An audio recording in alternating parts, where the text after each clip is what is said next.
Welcome to Being at Home with George. I'm excited to be here, and I'd like to begin with the traditional way we begin this process, and that is to say yes to life, to embrace whatever comes up, and at the same time generate the hope.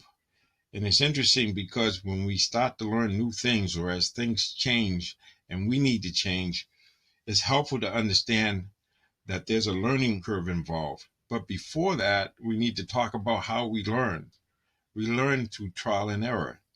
We learn from mistakes we make. So I remember in my book, The Mindful Athlete, I said success is 99% failure.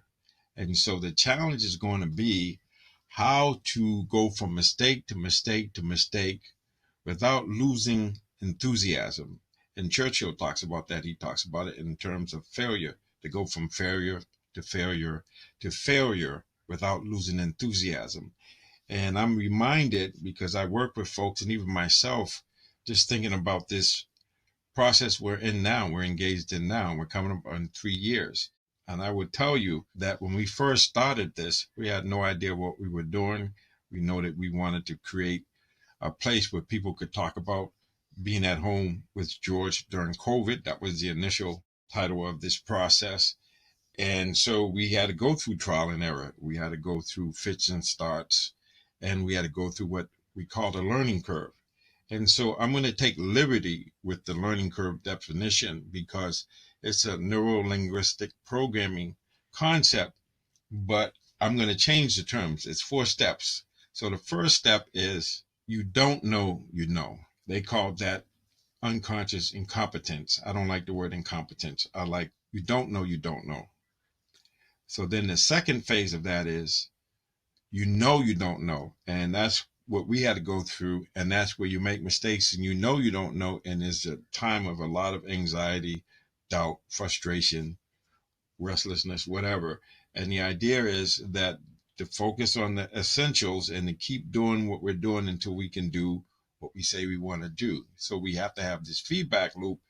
But then if we sustain it, if we have the right attitude and we have the right effort and we have that right intelligence or the right understanding with mindfulness, we're able to continue to progress.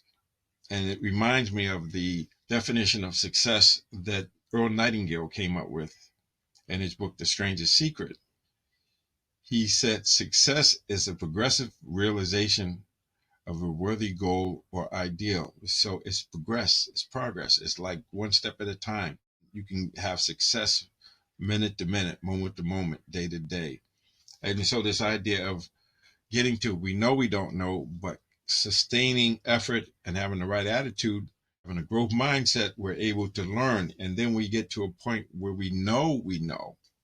And we don't stop there. We sustain attention and we keep going until we get to a point where we don't know we know, or where we created a neural net, we created a way of being, so it just happens. And so the best example of that I can give you is when we learn how to ride a bike.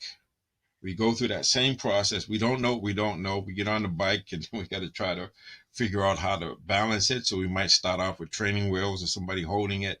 But we know we don't know, but we keep at it. And then we get to a place where we know. And even now, you can go 50, 60 years without riding a bike. And when you get on the bike, you remember, you know how to ride a bike. You can't describe it, but it's this implicit learning or this non-declarative learning that happens when we go through the learning curve of knowing we don't know. Then we get to a place through effort and the right attitude. We know we don't know. And then we get to we know. And then the 4th stage is we don't know we know, because it's created a habit pattern or a neural net. We call it muscle memory, but it's really a neural net. And so when we started this process at Being at Home with George, and all of the technology and all of the stuff, me learning how to present and to be able to keep things short and sweet, we embodied the learning curve. We went from I didn't know that I didn't know, and then I got to the point where I knew that I didn't know. Then I got to the point where I know. And then the last stage was I don't know. I know because I do things automatically. It's a habit pattern. I created a neural net.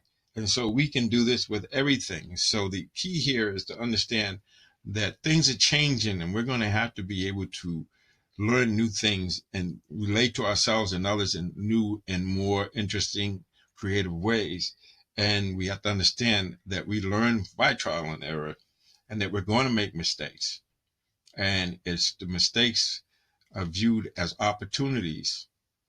And we go in with a growth mindset, and we don't stop, we don't quit. We sustain effort and energy and a commitment to learning how to get from we don't know, some people call that bliss, to we don't know, we know. And that's this process that's available to us no matter what the situation is. We can go through the 4 steps in a learning curve.